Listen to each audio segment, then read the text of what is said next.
بسم الله الرحمن الرحيم. ألف لام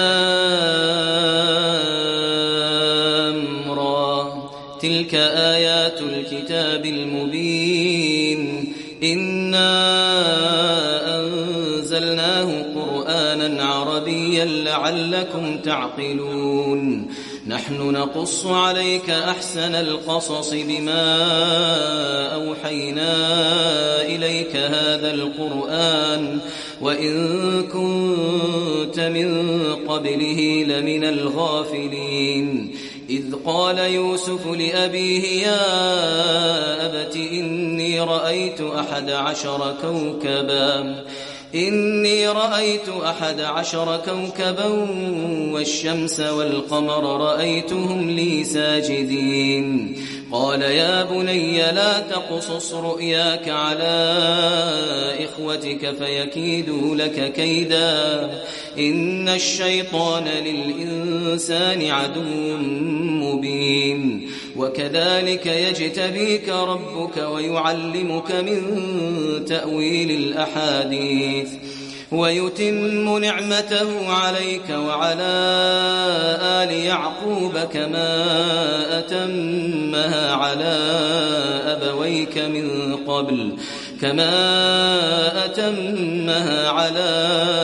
أبويك من قبل إبراهيم وإسحاق إن ربك عليم حكيم لقد كان في يوسف وإخوته آيات للسائلين إذ قالوا ليوسف وأخوه أحب إلى أبينا منا ونحن عصبة إن أبانا لفي ضلال مبين اقتلوا يوسف أو اطرحوه أرضا يخل لكم وجه أبيكم وتكونوا من بعده قوما صالحين قال قائل منهم لا تقتلوا يوسف وألقوه في غيابة الجب يلتقطه بعض السيارة إن كنتم فاعلين قالوا يا أبانا ما لك لا تأمنا على يوسف وإنا له لناصحون أرسله معنا غدا يرتع ويلعب وإنا له لحافظون قال إني ليحزنني أن تذهبوا به وأخاف أن يأكله الذئب وأنتم عنه غافلون قالوا لئن أكله الذئب ونحن عصبة إنا إذا لخاسرون فلما ذهبوا به وأجمعوا أن يجعلوه في غيابة الجب وأوحينا إليه لتنبئنهم بأمرهم هذا وهم لا يشعرون وجاءوا أباهم عشاء يبكون قالوا يا أبانا إنا ذهبنا نستبق وتركنا يوسف عند متاعنا فأكله الذئب وما أنت بمؤمن لنا ولو كنا صادقين وجاءوا على قميصه بدم كذب قال بل سولت لكم أنفسكم أمرا فصبر جميل والله المستعان على ما تصفون وجاءت سيارة فأرسلوا واردهم فأدلى دلوه قال يا بشرى هذا غلام وأسروه بضاعة والله عليم بما يعملون وشروه بثمن بخس دراهم معدودة وكانوا فيه من الزاهدين وقال الذي اشتراه من مصر لامرأته أكرمي مثواه عسى أن ينفعنا أو نتخذه ولدا وكذلك مكنا ليوسف في الأرض ولنعلمه من تأويل الأحاديث والله غالب على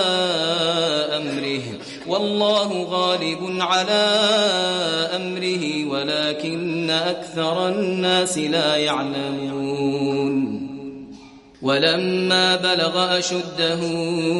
آتيناه حكما وعلما وكذلك نجزي المحسنين وراودته التي هو في بيتها عن نفسه وغلقت الأبواب وقالت هيت لك قال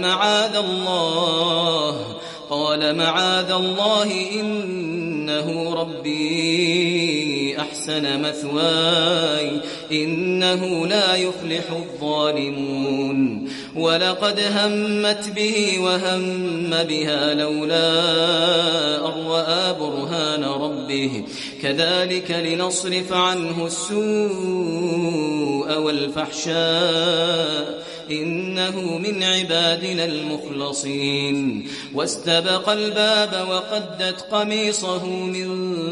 دبر وألف يا سيدها لدى الباب قالت ما جزاء من أراد بأهلك سوءا إلا أن يسجن أو عذاب أليم قال هي راودتني عن نفسي وشهد شاهد من أهلها إن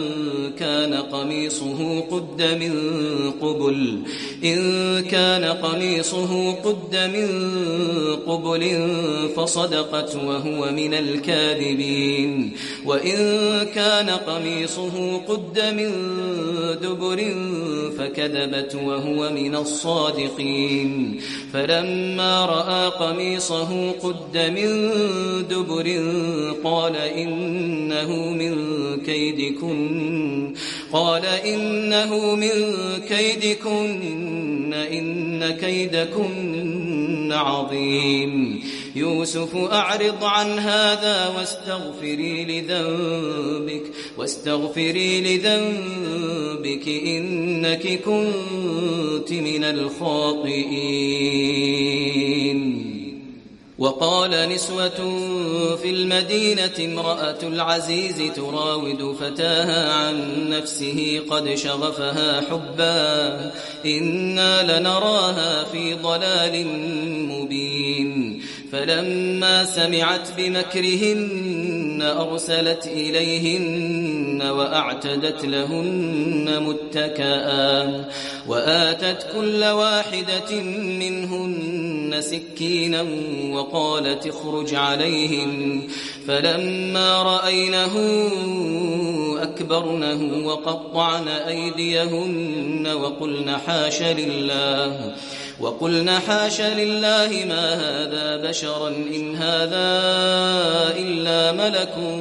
كريم قالت فذلكن الذي لمتنني فيه ولقد راودته عن نفسه فاستعصم ولئن لم يفعل ما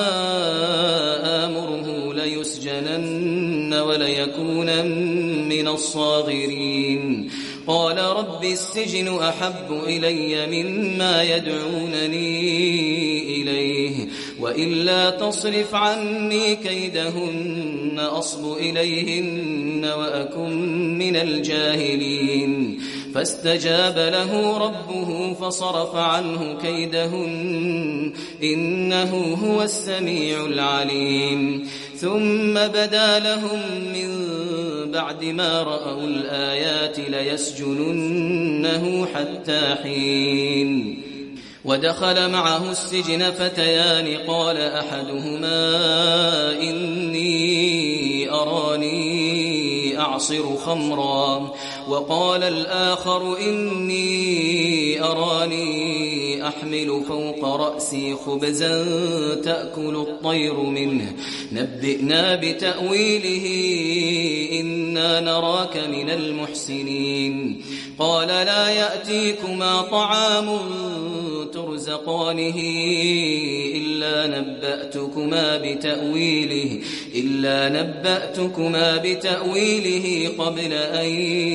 يأتيكما ذلكما مما علمني ربي إني تركت ملة قوم لا يؤمنون بالله وهم بالآخرة هم كافرون واتبعت ملة آبائي إبراهيم وإسحاق ويعقوب ما كان لنا أن نشرك بالله من شيء ذلك من فضل الله علينا وعلى الناس ولكن أكثر الناس لا يشكرون يا صاحبي السجن أأرباب متفرقون خير أم الله الواحد القهار ما تعبدون من دونه إلا أسماء سميتموها أنتم وآباؤكم ما أنزل الله بها من سلطان إن الحكم إلا لله أمر ألا تعبدوا إلا إياه ذلك الدين القيم ولكن أكثر الناس لا يعلمون يا صاحبي السجن أما أحدكما فيسقي ربه خمرا وأما الآخر فيصلب فتأكل الطير من رأسه قضي الأمر الذي فيه تستفتيان وقال للذي ظن أنه ناج منهما اذكرني عند ربك فأنساه الشيطان ذكر ربه فلبث في السجن بضع سنين وقال الملك إني أرى 7 بقرات سمان يأكلهن 7 عجاف و7 سنبلات خضر وأخر يابسات يا أيها الملأ أفتوني في رؤياي إن كنتم للرؤيا تعبرون قالوا أضغاث أحلام وما نحن بتأويل الأحلام بعالمين وقال الذي نجا منهما وادكر بعد أمة أنا أنبئكم بتأويله فأرسلون يوسف أيها الصديق أفتنا في 7 بقرات سمان يأكلهن 7 عجاف و7 سنبلات خضر وأخر يابسات لعلي أرجع إلى الناس لعلهم يعلمون قال تزرعون 7 سنين دأبا فما حصدتم فذروه في سنبله إلا قليلا مما تأكلون ثم يأتي من بعد ذلك 7 شداد يأكلن ما قدمتم لهن إلا قليلا مما تحصنون ثم يأتي من بعد ذلك عام فيه يغاث الناس وفيه يعصرون وقال الملك ائتوني به فلما جاءه الرسول قال ارجع إلى ربك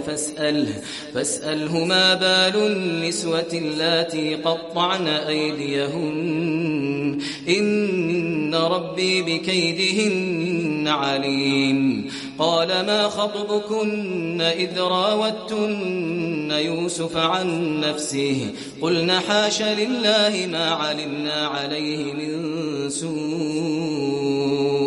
قالت امرأة العزيز الآن حصحص الحق أنا راودته عن نفسه وإنه لمن الصادقين ذلك ليعلم أني لم أخنه بالغيب وأن الله لا يهدي كيد الخائنين وما أبرئ نفسي إن النفس لأمارة بالسوء إلا ما رحم ربي إن ربي غفور رحيم وقال الملك ائتوني به أستخلصه لنفسي فلما كلمه قال إنك اليوم لدينا مكين أمين قال جعلني على خزائن الأرض إني حفيظ عليم وكذلك مكنا ليوسف في الأرض يتبوأ منها حيث يشاء نصيب برحمتنا من نشاء ولا نضيع أجر المحسنين ولأجر الآخرة خير للذين آمنوا وكانوا يتقون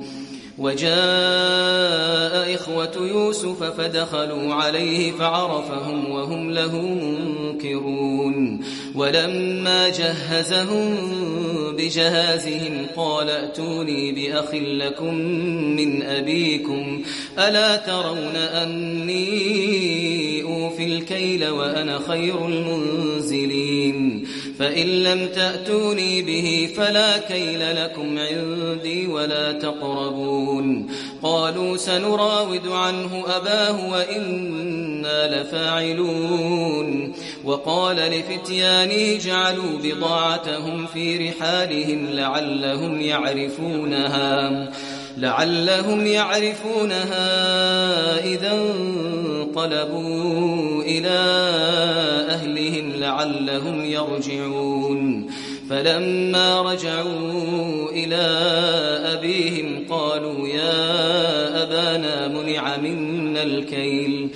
قالوا يا أبانا منع منا الكيل فأرسل معنا أخانا نكتل وإنا له لحافظون قال هل آمنكم عليه إلا كما أمنتكم على أخيه من قبل فالله خير حافظا وهو أرحم الراحمين ولما فتحوا متاعهم وجدوا بضاعتهم ردت إليهم قالوا يا أبانا ما نبغي هذه بضاعتنا ردت إلينا ونمير أهلنا ونحفظ أخانا ونزداد كيل بعير ذلك كيل يسير قال لن أرسله معكم حتى تؤتون موثقا من الله لتأتونني به إلا أن يحاط بكم فلما آتوه موثقهم قال الله على ما نقول وكيل وقال يا بني لا تدخلوا من باب واحد وادخلوا من أبواب متفرقة وما أغني عنكم من الله من شيء إن الحكم إلا لله عليه توكلت وعليه فليتوكل المتوكلون ولما دخلوا من حيث أمرهم أبوهم ما كان يغني عنهم من الله من شيء إلا حاجة في نفس يعقوب قضاها وإنه لذو علم لما علمناه ولكن أكثر الناس لا يعلمون ولما دخلوا على يوسف آوى إليه أخاه قال إني أنا أخوك فلا تبتئس بما كانوا يعملون فلما جهزهم بجهازهم جعل السقاية في رحل أخيه ثم أذن مؤذن أيتها العير إنكم لسارقون قالوا وأقبلوا عليهم ماذا تفقدون قالوا نفقد صواع الملك ولمن جاء به حمل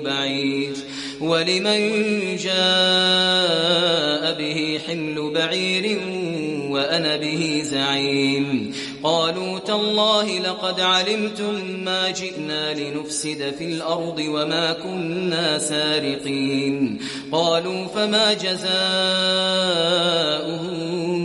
إن كنتم كاذبين قالوا جزاؤه من وجد في رحله فهو جزاؤه كذلك نجزي الظالمين فبدأ بأوعيتهم قبل وعاء أخيه ثم استخرجها من وعاء أخيه كذلك كدنا ليوسف ما كان ليأخذ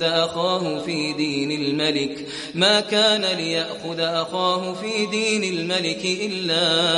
أن يشاء الله نرفع درجات من نشاء وفوق كل ذي علم عليم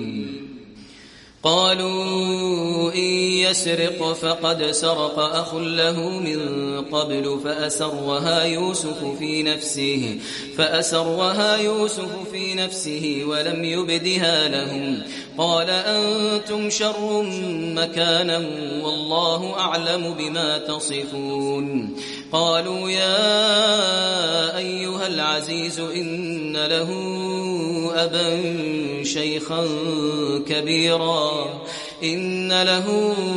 أبا شيخا كبيرا فخذ أحدنا مكانه إنا نراك من المحسنين قال معاذ الله أن نأخذ إلا من وجدنا متاعنا عنده إنا إذا لظالمون فلما استيئسوا منه خلصوا نجيا قال كبيرهم ألم تعلموا أن أباكم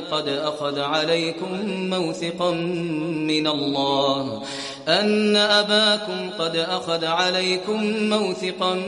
من الله ومن قبل ما فرطتم في يوسف فلن أبرح الأرض حتى يأذن لي أبي أو يحكم الله لي وهو خير الحاكمين ارجعوا إلى أبيكم فقولوا يا أبانا إن ابنك سرق وما شهدنا إلا بما علمنا وما كنا للغيب حافظين واسأل القرية التي كنا فيها والعير التي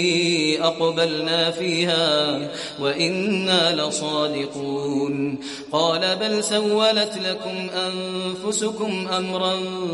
فصبر جميل عسى الله أن يأتيني بهم جميعا إنه هو العليم الحكيم وتولى عنهم وقال يا أسفا على يوسف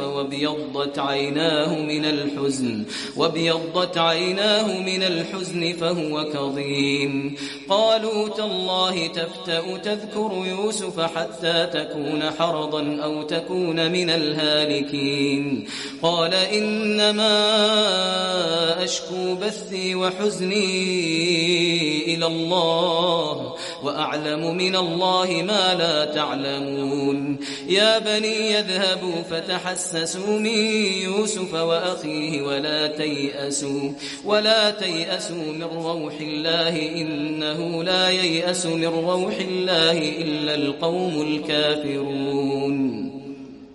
فلما دخلوا عليه قالوا يا أيها العزيز مسنا وأهلنا الضر وجئنا ببضاعة مزجاة فأوف لنا الكيل وتصدق علينا إن الله يجزي المتصدقين قال هل علمتم ما فعلتم بيوسف وأخيه إذ أنتم جاهلون قالوا أئنك لأنت يوسف قال أنا يوسف وهذا أخي قد من الله علينا إنه من يتق ويصبر فإن الله لا يضيع أجر المحسنين قالوا تالله لقد آثرك الله علينا وإن كنا لخاطئين قال لا تثريب عليكم اليوم يغفر الله لكم وهو أرحم الراحمين اذهبوا بقميصي هذا فألقوه على وجه أبي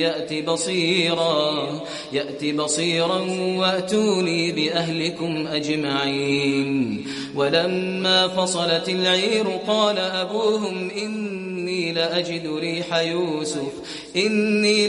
ريح يوسف لولا أن تفندون قالوا تالله إنك لفي ضلالك القديم فلما أن جاء البشير ألقاه على وجهه فارتد بصيرا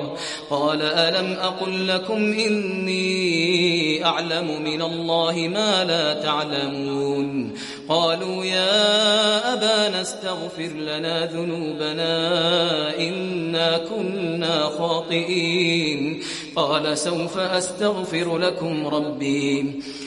سوف أستغفر لكم ربي إنه هو الغفور الرحيم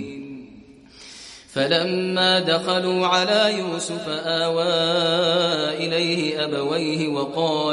وقال ادخلوا مصر إن شاء الله آمنين ورفع أبويه على العرش وخروا له سجدا وقال يا أبت هذا تأويل رؤياي من قبل قد جعلها ربي حقا وقد أحسن بي إذ أخرجني من السجن وجاء بكم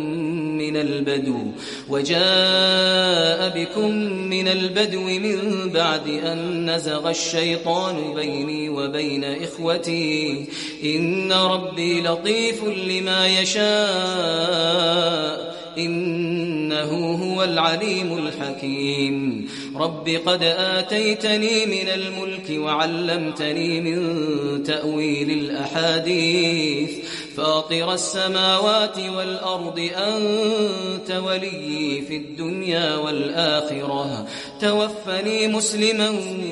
وألحقني بالصالحين ذلك من أنباء الغيب نوحيه إليك وما كنت لديهم إذ أجمعوا أمرهم وهم يمكرون وما أكثر الناس ولو حرصت بمؤمنين وما تسألهم عليه من أجر إن هو إلا ذكر للعالمين وكأي من آية في السماوات والأرض يمرون عليها وهم عنها معرضون وما يؤمن أكثرهم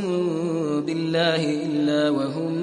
مشركون أفأمنوا أن تأتيهم غاشية من عذاب الله أو تأتيهم الساعة بغتة وهم لا يشعرون قل هذه سبيلي أدعو إلى الله على بصيرة أنا ومن اتبعني وسبحان الله وما أنا من المشركين وما أرسلنا من قبلك إلا رجالا نوحي إليهم من أهل القرى أفلم يسيروا في الأرض فينظروا كيف كان عاقبة الذين من قبلهم ولدار الآخرة خير للذين اتقوا أفلا تعقلون حتى إذا استيأس الرسل وظنوا